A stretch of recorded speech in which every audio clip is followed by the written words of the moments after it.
नमस्कार मित्रों, मैं रश्मि कुशवाहा अपने YouTube चैनल साहित्यिक रस में आप सभी का स्वागत करती हूँ। आज हम मध्य प्रदेश असिस्टेंट प्रोफेसर पाठ्यक्रम में सम्मिलित निबंध आचरण की सभ्यता का वाचन करेंगे, जिसके लेखक सरदार पूर्ण सिंह हैं। आइए इसका वाचन शुरू करते हैं। विद्या, कला, कविता, साहित्य, धन और राजत्व से भी आचरण की सभ्यता अधिक ज्योतिषमती है।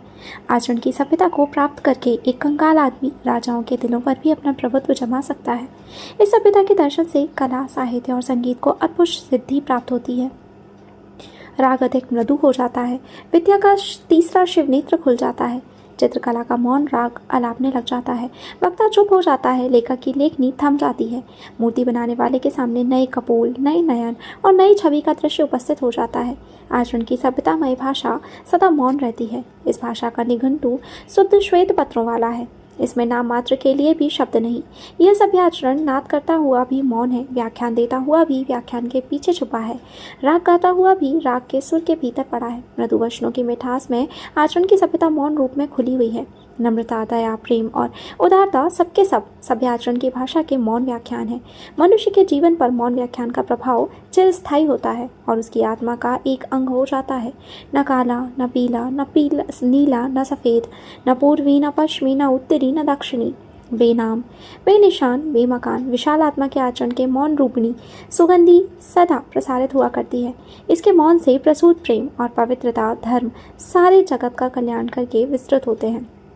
इसकी उपस्थिति से मन और हृदय की ऋतु बदल जाती हैं। तीक्ष्ण गर्मी से जले भुने व्यक्ति आचरण के काले बादलों की बूंदाबांदी से शीतल हो जाते हैं। मांसोत्पन्न शरद ऋतु से क्लेशातुर हुए पुरुष इसकी सुगंधमय अटल वसंत ऋतु के आनंद का पान करते हैं। आचरण के नेत्र के एक अश्रु से जगत भर के नेत्र भीग जाते हैं। आचरण के आनंद नृत्य से उन्मदिष्णु होकर वृक्षों और पर्वतों तक के हृदय नृत्य करने लगते हैं। आचरण के मौन व्याख्यान से मनुष्य को एक नया जीवन प्राप्त होता है। नए नए विचार स्वयं ही प्रकट होने लगते हैं। सूखे काष्ठ सचमुच ही हरे हो जाते हैं। सूखे कूपों में जल भर आता है। नए नेत्र मिलते हैं। कुल पदार्थों के साथ एक नया मैत्री भाव फूट पड़ता है। सूर्य, जल, वायु, पुष्प, पत्थर, घास, पात, नर, नारी और बालक तक में एक अश्रुतपूर्व सुंदर मूर्ति के दर्शन होने लगते हैं। मौन रूपी व्याख्यान की महत्ता इतनी बलवती, इतनी अर्थवती और इतनी प्रभाववती होती है कि उसके सामने क्या मातृभाषा, क्या साहित्य भाषा और क्या अन्य देश की भाषा, सबकी सब तुच्छ प्रतीत होती हैं।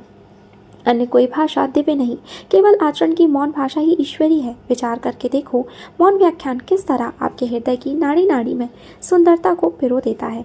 वह व्याख्यान ही क्या जिसने हृदय की धुन को, मन के लक्ष्य को ही ना बदल दिया। चंद्रमा की मंद मंद हंसी का, तारागण के कटाक्षपूर्ण प्राकृतिक मौन व्याख्यान का प्रभाव किसी कवि के दिल में घुसकर देखो। सूर्यास्त होने के पश्चात श्री केशव चंद्र सेन और महर्षि देवेंद्रनाथ ठाकुर ने सारी रात एक क्षण की तरह गुजार दी। यह तो कल की बात है। कमल और नरगिस में नयन देखने वाले नेत्रों से पूछो कि मौन व्याख्यान की प्रभुता कितनी दिव्य है। प्रेम की भाषा शब्द रहित है। नेत्रों को कपोलों की, मस्तिष्क की भाषा भी शब्द रहित है। जीवन का तत्व भी शब्द से परे है।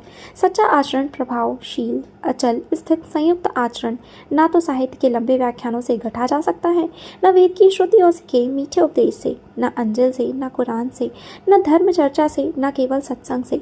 जीवन के अरण्य में घुसे हुए पुरुष पर प्रकृति और मनुष्य के जीवन के मौन व्याख्यानों के यत्न से सुनार के छोटे हथौड़े की मंद मंद चोटों की तरह आचरण का रूप प्रत्यक्ष होता है। बर्फ का दुपट्टा बांधे हुए हिमालय इस समय तो अति सुंदर, अति ऊंचा और अति गौरवान्वित मालूम होता है, परंतु प्रकृति ने अगणित शताब्दियों के परिश्रम से रेत का एक एक परमाणु समुद्र के जल में डुबो डुबो कर और तन को अपने विचित्र हथौड़े से सुडौल करके इस हिमालय के दर्शन कराए हैं। आचरण भी हिमालय की तरह एक ऊंचे कलश वाला मंदिर है। यह वह आम का पेड़ नहीं जिसको मतारी एक क्षण में तुम्हारी आंखों में मिट्टी डालकर अपनी हथेली पर जमा दे। इसके बनने में अनंत काल लगा है। पृथ्वी बन गई, सूर्य बन गया, तारागण आकाश में दौड़ने लगे, परंतु अभी तक आचरण के सुंदर रूप के पूर्ण दर्शन नहीं हुए। कहीं कहीं इसकी अत्यल्प छटा अवश्य दिखाई देती है। पुस्तकों में लिखे हुए नुस्खों से तो और भी अधिक बदहजमी हो जाती है। सारे वेद और शास्त्र भी यदि खोलकर पी लिए जाएं तो भी आदर्श आचरण की प्राप्ति नहीं होती। आचरण प्राप्ति की इच्छा रखने वाले को तर्क वितर्क से कुछ भी सहायता नहीं मिलती। शब्द और वाणी तो साधारण जीवन के चोचले हैं, ये आचरण की गुप्तगुहा में प्रवेश नहीं कर सकते, वहाँ इनका कुछ भी प्रभाव नहीं पड़ता। वेद इस देश के रहने वालों के विश्वासानुसार ब्रह्मवाणी है, परंतु इतना काल व्यतीत हो जाने पर भी आज तक वे समस्त जगत की भिन्न भिन्न जातियों को संस्कृत भाषा ना बुला सके, ना समझा सके, ना सिखा सके। यह बात हो कैसे? ईश्वर तो सदा मौन है। ईश्वरीय मौन शब्द और भाषा का विषय नहीं, यह केवल आचरण के कान में गुरु मंत्र फूंक सकता है। यह केवल ऋषि के दिल में वेद का ज्ञानोदय कर सकता है। किसी का आचरण वायु के झोंके से हिल जाए तो हिल जाए, परंतु साहित्य और शब्द की गोलंदाजी और आंधी से उनके सिर के एक बाल तक का बाका न होना एक साधारण बात है। मनुष्य की कोमल पंखुड़ी के स्पर्श से किसी को रोमांच हो जाए, जल की शीतलता से क्रोध और विषय वासना शांत हो जाए, बर्फ के दर्शन से पवित्रता आ जाए, सूर्य की ज्योति से नेत्र खुल जाए, परंतु अंग्रेजी भाषा का व्याख्यान चाहे वह कार्लायल ही का लिखा हुआ क्यों ना हो, बनारस में पंडितों के लिए रामलीला ही है। इसी तरह न्याय और व्याकरण की बारीकियों के विषय में पंडितों के द्वारा की गई चर्चाएं और धर्मशास्त्र संस्कृत ज्ञानहीन पुरुषों के लिए स्टीम इंजन के फफ शब्द से अधिक अर्थ नहीं रखते। यदि आप कहें व्याख्यानों के द्वारा, उपदेशों के द्वारा, धर्म चर्चा द्वारा कितने ही पुरुष और नारियों के हृदय पर जीवन व्यापी प्रभाव पड़ा है, तो उत्तर यह है कि प्रभाव शब्द का नहीं पड़ता, प्रभाव तो सदा आचरण का पड़ता है। साधारण उपदेश तो हर गिरजे, हर मंदिर और हर मस्जिद में होते हैं, परंतु उनका प्रभाव तभी हम पर पड़ता है जब गिरजे का पादरी स्वयं ईशा होता है, मंदिर का पुजारी स्वयं ब्रह्मर्षि होता है, मस्जिद का मुल्ला स्वयं पैगंबर और रसूल होता है। यदि एक ब्राह्मण किसी डूबती कन्या की रक्षा के लिए, चाहे वह कन्या जिस जाति की हो, जिस किसी मनुष्य की हो, जिस किसी देश की हो, अपने आप को गंगा में फेंक दे, चाहे उसके प्राण या काम करने में रहें चाहे जाएं, तो इस कार्य में प्रेरक आचरण की मौनमयी भाषा किस देश में, किस जाति में और किस काल में कौन नहीं समझ सकता। प्रेम का आचरण, दया का आचरण, क्या पशु क्या मनुष्य, जगत के सभी चराचर आप समझ लेते हैं। जगत भर के बच्चों की भाषा इस भाष्यहीन भाषा का चिन्ह है। बालकों के इस शुद्ध मौन का नाद और हास्य ही सब देश में एक सा ही पाया जाता है। एक दफ़े एक राजा जंगल में शिकार खेलते खेलते रास्ता भूल गया। उसके साथी पीछे रह गए, घोड़ा उसका मर गया, बंदूक हाथ में रह गई। रात का समय था, आ पहुंचा। देश बर्फानी, रास्ते पहाड़ी, पानी बरस रहा है, रात अंधेरी है, ओले पड़ रहे हैं, ठंडी हवा उसकी हड्डियों तक को हिला रही है। प्रकृति ने इस घड़ी उस राजा को अनाथ बालक से भी अधिक बेसरो सामान कर दिया। इतने में दूर एक पहाड़ी की चोटी के नीचे टिमटिमाती हुई बत्ती की लौ दिखाई दी। कई मील तक पहाड़ के ऊंचे नीचे उतार चढ़ाव को पार करने से थका हुआ, भूखा और सर्दी से ठिठुरा हुआ राजा उस बत्ती के पास पहुंचा। यह एक गरीब पहाड़ी किसान की कुटी थी। इसमें किसान, उसकी स्त्री और उनके 2-3 बच्चे रहते थे। किसान शिकारी को अपनी झोपड़ी में ले गया, आग जलाई, उसके वस्त्र सुखाए, 2 मोटी मोटी रोटियां और साग उसके आगे रखा। उसने खुद भी खाया और शिकारी को भी खिलाया। ऊन और रीछ के चमड़े के नर्म और गर्म बिछौने पर उसने शिकारी को सुलाया। आप बे बिछौने को भूमि पर सो रहा। धन्य है तू मनुष्य, तू ईश्वर से क्या कम है। तू भी तो पवित्र और निष्काम रक्षा का करता है। तू भी तो आपन्य जनों की आपत्ति से उद्धार करने वाला है। शिकारी कई रूसों का जार ही क्यों ना हो। इस समय तो एक रोटी और गर्म बिस्तर, अग्नि की एक चिंगारी और टूटी छत पर उसकी सारी राजधानियां बिक गईं। अब यदि वह अपना सारा राज्य उस किसान को उसकी अमूल्य रक्षा के मोल में देना चाहे तो भी वह तुच्छ है। यदि वह अपना दिल ही देना चाहे तो भी वह तुच्छ है। अब उस निर्धन और निरक्षर पहाड़ी किसान को दया और उदारता के कर्म के मौन व्याख्यान को देखो। चाहे शिकारी को पता लगे चाहे ना लगे, परंतु राजा के अंतस के मौन जीवन में उसने ईश्वरीय औदार्य की कलम गाड़ दी। शिकार में अचानक रास्ता भूल जाने के कारण जब इस राजा को ज्ञान का एक परमाणु मिल गया, तब कौन कह सकता है कि शिकारी का जीवन अच्छा नहीं। क्या जंगल के ऐसे जीवन में इसी प्रकार के व्याख्यानों से मनुष्य का जीवन शनि शनि नया रूप धारण नहीं करता। जिसने शिकारी के जीवन के दुखों को नहीं सहन किया, उसको क्या पता कि ऐसे जीवन की तह में किस प्रकार और किस मिठास के आचरण का विकास होता है।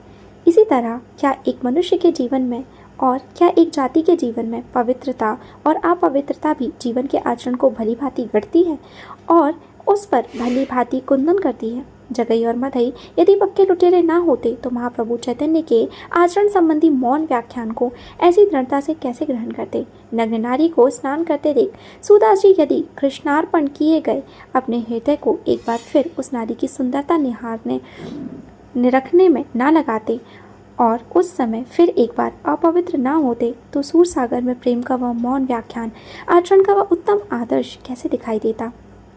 कौन कह सकता है कि जीवन की पवित्रता और अपवित्रता के प्रतिद्वंदी भाव से संसार के आचरणों के एक अद्भुत पवित्रता का विकास नहीं होता। यदि मैरो मार्डलिन वैश्या ना होती तो कौन उसे ईशा के पास ले जाता और ईशा के मौन व्याख्यान के प्रभाव से किस तरह आज वह हमारी पूजनीय माता बनती। कौन कह सकता है कि ध्रुव की सौतेली माता अपनी कठोरता से ध्रुव को अटल बनाने में वैसी ही सहायक नहीं हुई जैसी कि स्वयं ध्रुव की माता। मनुष्य का जीवन इतना विशाल है कि उसमें आचरण को रूप देने के लिए नाना प्रकार के ऊंच नीच और भले बुरे विचार, अमीरी और गरीबी, उन्नति और अवनति इत्यादि सहायता पहुंचाते हैं। पवित्र अपवित्रता उतनी ही बलवती है जितनी कि पवित्र और पवित्रता। जो कुछ जगत में हो रहा है वह केवल आचरण के विकास के अर्थ हो रहा है। अंतरात्मा वही काम करती है जो बाह्य पदार्थों के संयोग का प्रतिबिंब होता है, जिनको हम पवित्रात्मा कहते हैं। क्या पता है किन किन कूपों से निकलकर वे अब उदय को प्राप्त हुए हैं, जिनको हम धर्मात्मा कहते हैं। क्या पता है किन किन अधर्मों को करके वे धर्म ज्ञान पा सके हैं, जिनको हम सभ्य कहते हैं और जो अपने जीवन में पवित्रता को ही सब कुछ समझते हैं। क्या पता है वे सब कुछ काल पूर्व बुरी और अधर्म अपवित्रता में लिप्त रहे हों। अपने जन्म जन्मांतरों के संस्कारों से भरी हुई अंधकारमय कोठरी से निकल ज्योति और स्वच्छ वायु से परिपूर्ण खुले हुए देश में जब तक अपना आचरण अपने नेत्र ना खोल चुका हो तब तक धर्म के गुण तत्व कैसे समझ में आ सकते हैं। नेत्र रहित को सूर्य से क्या लाभ। कविता, साहित्य, पीर, पैगंबर, गुरु, आचार्य, ऋषि आदि के उपदेशों से लाभ उठाने का यदि आत्मा में बल नहीं तो उनसे क्या लाभ। जब तक यह जीवन का बीज पृथ्वी के मलमूत्र के ढेर में पड़ा है अथवा जब तक वह खाद की गर्मी से अंकुरित नहीं हुआ और प्रस्फुटित होकर उससे दो नए पत्ते ऊपर नहीं निकल आए तब तक ज्योति और वायु किस काम की। जगत के अनेक संप्रदाय अनदेखी और अनजानी वस्तुओं का वर्णन करते हैं, पर अपने नेत्र तो अभी माया के पटल से बंद हैं और धर्मानुभव के लिए माया जाल में उनका बंद होना आवश्यक भी है। इस कारण मैं उनके अर्थ कैसे जान सकता हूँ। वे भाव, वे जागरण जो उन आचार्यों के हृदय में थे और जो उनके शब्दों के अंतर्गत मौनावस्था में पड़े हुए हैं, उनके साथ मेरा संबंध जब तक मेरा भी आचरण उसी प्रकार का ना हो जाए तब तक हो ही कैसे सकता है।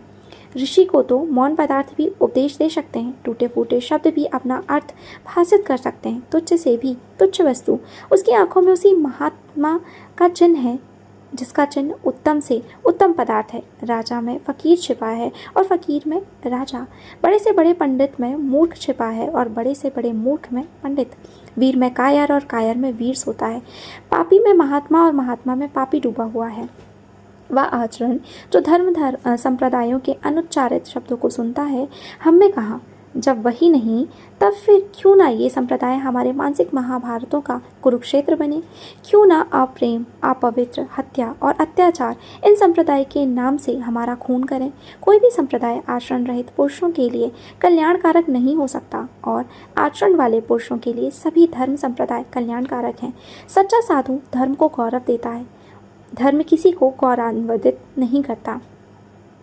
आचरण का विकास जीवन का परमोद्देश्य है। आचरण के विकास के लिए नाना प्रकार की सामग्रियों का जो संसार संभूत शारीरिक, प्राकृतिक, मानसिक और आध्यात्मिक जीवन में वर्तमान है, उन सबका क्या एक पुरुष और क्या एक जाति के आचरण के विकास के साधनों के संबंध में विचार करना होगा।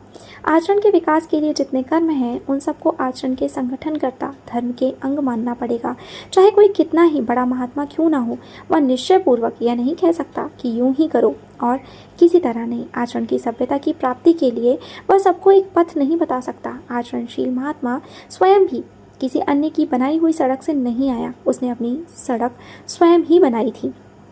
इसी से उसके बनाए हुए रास्ते पर चलकर हम भी अपने आचरण को आदर्श के ढांचे में नहीं ढाल सकते। हमें अपना रास्ता अपने जीवन की कुदाली की एक एक चोट से रात दिन बनाना पड़ेगा और उसी पर चलना भी पड़ेगा। हर किसी को अपने देश कालानुसार राम प्राप्ति के लिए अपनी नैया आप ही बनानी पड़ेगी और आप ही चलानी भी पड़ेगी।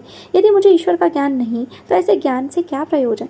जब तक मैं अपना हथौड़ा ठीक ठीक चलाता हूँ और रूपहीन लोहे को तलवार के रूप में गढ़ देता हूँ, तब तक मुझे यदि ईश्वर का ज्ञान नहीं तो नहीं होने दो। उस ज्ञान से मुझे प्रयोजन ही क्या। जब तक मैं अपना उद्धार ठीक और शुद्ध रीति से किए जाता हूँ, तब तक यदि मुझे आध्यात्मिक पवित्रता का भाव नहीं होता तो ना होने दो। उससे सिद्धि ही क्या हो सकती है। जब तक किसी जहाज के कप्तान के हृदय में इतनी वीरता भरी हुई है कि वह महाभयानक समय में भी अपने जहाज को नहीं छोड़ता, तब तक यदि वह मेरी और तेरी दृष्टि में शराबी और श्रेण है तो उसे वैसा ही होने दो।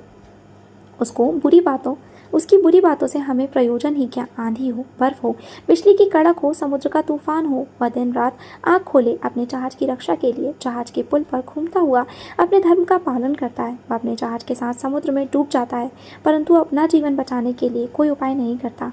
क्या उसके आचरण का यह अंश तेरे मेरे बिस्तर और आसन पर बैठे बिठाए कहे हुए निरर्थक शब्दों के भाव कम महत्व का है?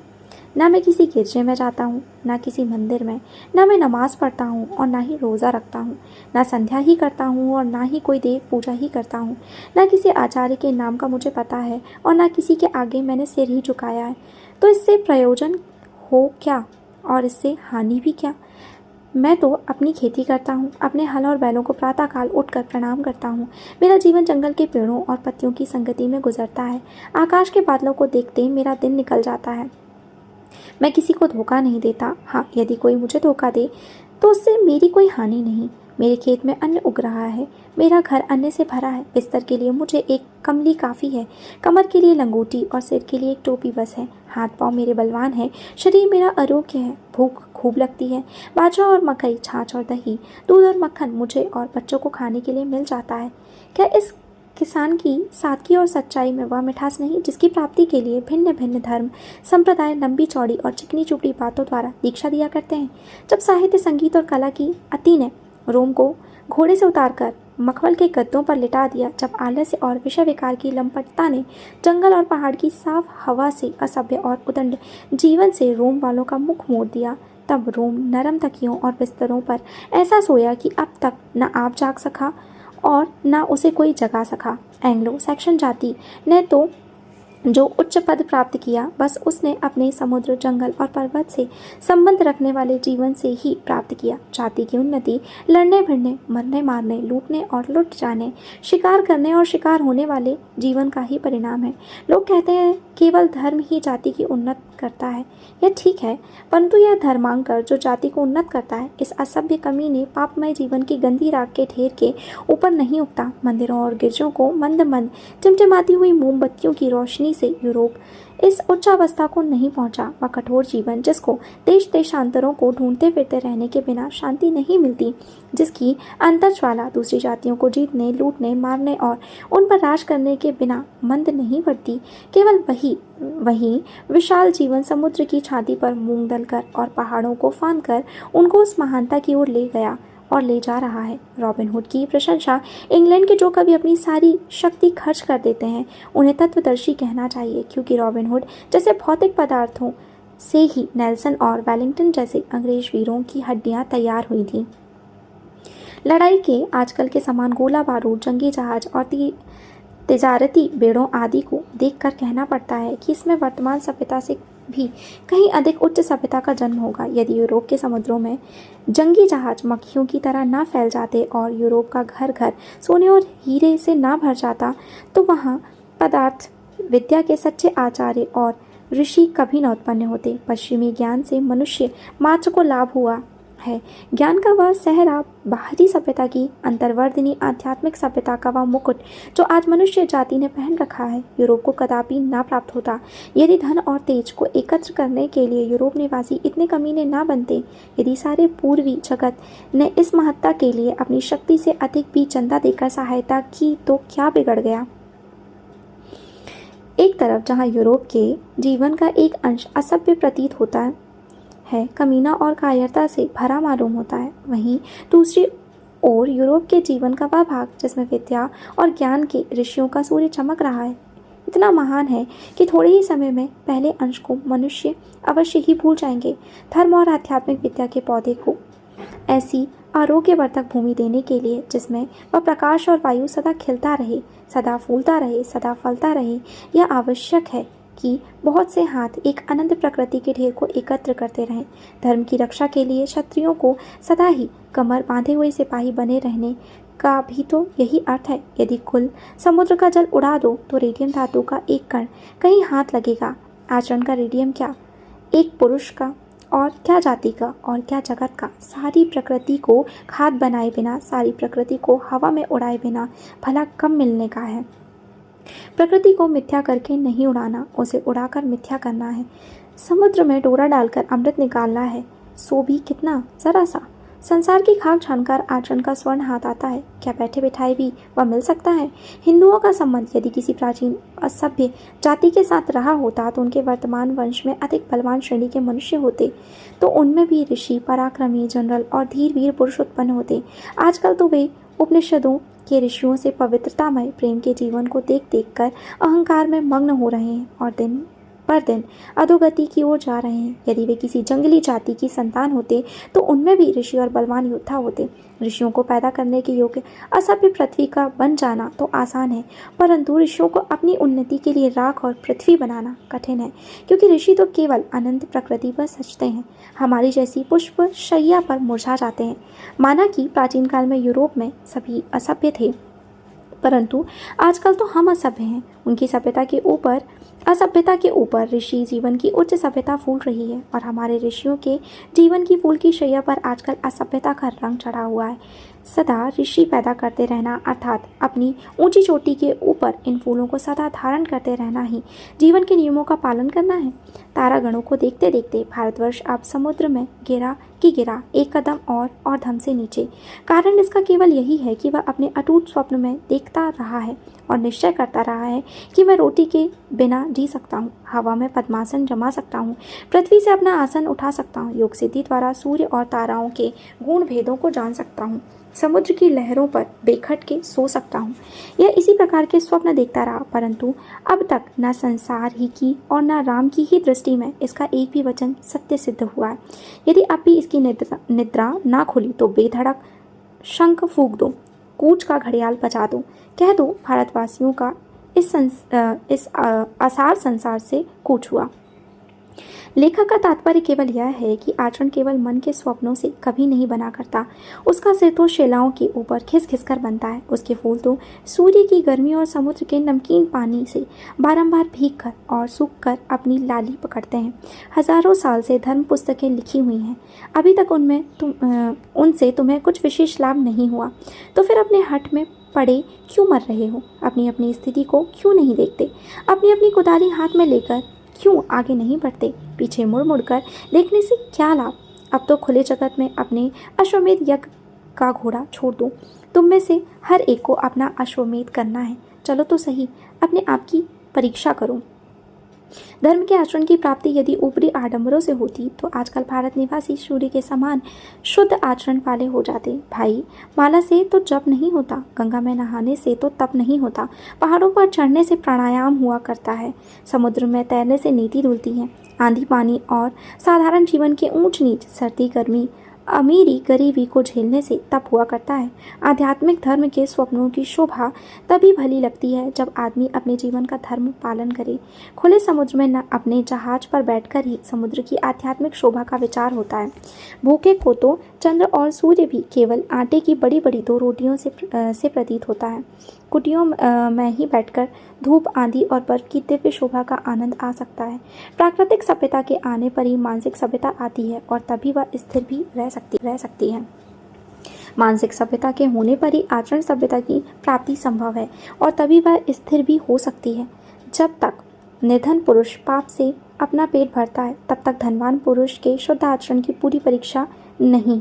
इसी प्रकार जब तक अज्ञानी का अशुद्ध है तब तक ज्ञानवान के आचरण की पूरी परीक्षा नहीं। जब तक जगत में आचरण की सभ्यता का राज्य नहीं, आचरण की सभ्यता का देश ही निराला है।